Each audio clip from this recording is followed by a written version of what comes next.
Hello बच्चों, चलिए प्रश्न को पढ़ते हैं।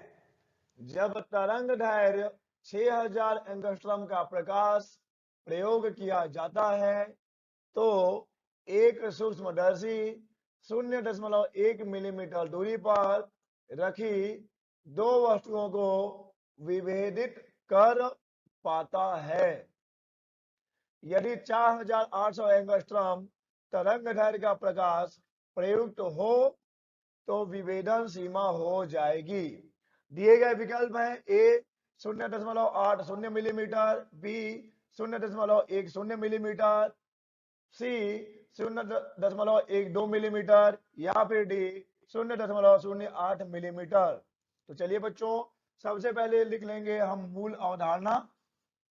मूल अवधारणा जिस पर यह प्रश्न आधारित है। तो मैं लिख रहा हूं मूल अवधारणा। यह प्रश्न आधारित है सूक्ष्मदर्शी की विभेदन सीमा पर। सूक्ष्मदर्शी की विभेदन सीमा। बच्चों, ये विभेदन सीमा क्या होता है? सूक्ष्मदर्शी की विभेदन सीमा दो समीपवर्ती वस्तुओं के बीच की न्यूनतम दूरी। ये और भी समीप होगा लेकिन हमें दिखना भी चाहिए, तो मैंने इतना बनाया हुआ है। दो समीपवर्ती वस्तुओं के बीच न्यूनतम दूरी, जबकि सूक्ष्मदर्शी से देखे जाने पर वस्तुएं पृथक पृथक दिखाई दे सकें। अर्थात दो वस्तुओं के बीच की न्यूनतम दूरी को जबकि हम उसे सूक्ष्मदर्शी से देखें तो वे अलग अलग दिखाई दे सकें। इस न्यूनतम दूरी को ही कहा जाता है विभेदन सीमा, और विभेदन सीमा के व्युत्क्रम को हम कहते हैं विभेदन क्षमता। बच्चों, सूक्ष्मदर्शी की विभेदन सीमा का सूत्र होता है, विभेदन सीमा का सूत्र होता है जिसे हम डी मिनिमम से दिखा रहे हैं। ये होता है 1.22 लैम्डा बटे 2 म्यू साइन थीटा। चलिए बच्चों, जानते हैं कि यहाँ पर लैम्डा, म्यू और थीटा क्या है। बच्चों, लैम्डा है प्रकाश का तरंग दैर्घ्य। प्रकाश का तरंग दैर्घ्य, तरंग दैर्घ्य, ठीक है बच्चों। और यहां पर म्यू है वस्तु और अभिदृश्य के बीच माध्यम का अपवर्तनांक। माध्यम का अपवर्तनांक है म्यू, अपवर्तनांक। और यहां पर थीटा है बिंदु वस्तु से अभिदृश्य पर। देखिए मैं बता रहा हूं थीटा क्या है।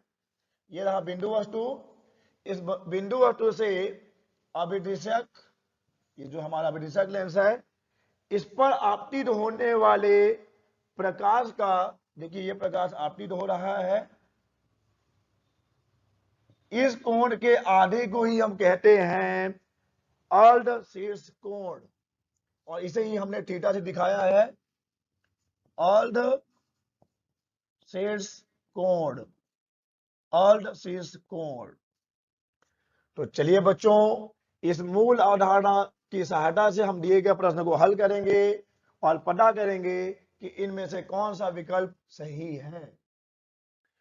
बच्चों, प्रश्न में दिया गया है कि पहले 6000 एंगस्ट्रॉम तरंग दैर्घ्य का प्रकाश प्रयोग किया जाता है।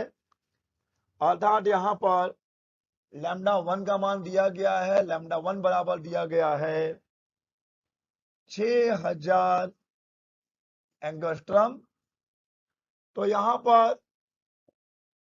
उस समय की जो विभेदन सीमा है वो है 0.1 मिलीमीटर।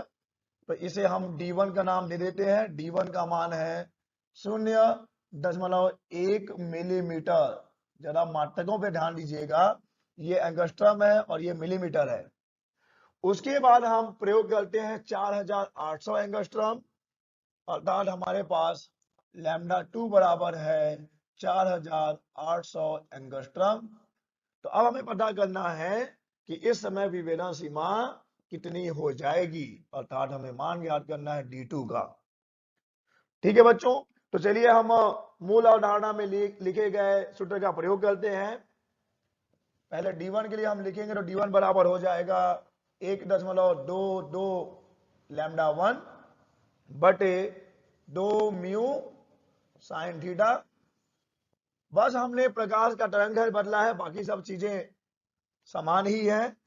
उसी प्रकार D2 बराबर हो जाएगा 1.22 लैम्डा 2 बटे 2 mu sine theta, 2 mu sine theta. तो चलिए बच्चों हम इन दोनों को भाग दे दें। तो जब हम भाग देंगे तो हमें मिलेगा D1 बटे D2 बराबर, बस रह जाएगा यहां पर लैम्डा 1 बटे लैम्डा 2, बाकी सब चीजें तो कट जाएंगी। लैम्डा 1 बटे लैम्डा 2, तो हमें मिल गया है D1 बटे D2 बराबर लैम्डा 1 बटे लैम्डा 2। चलिए मान रख देते हैं। D1 का मान है 0.1 मिलीमीटर, 0.1 मिलीमीटर। हमें D2 का मान ज्ञात करना है। लैम्डा 1 का मान दिया गया है 6000 एंगस्ट्रम।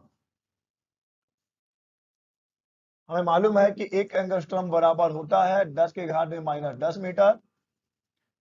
1 मिलीमीटर बराबर होता है 10 के घात में -3 मीटर। चलिए लैम्डा 2 का मान है 4800 एंगस्ट्रम।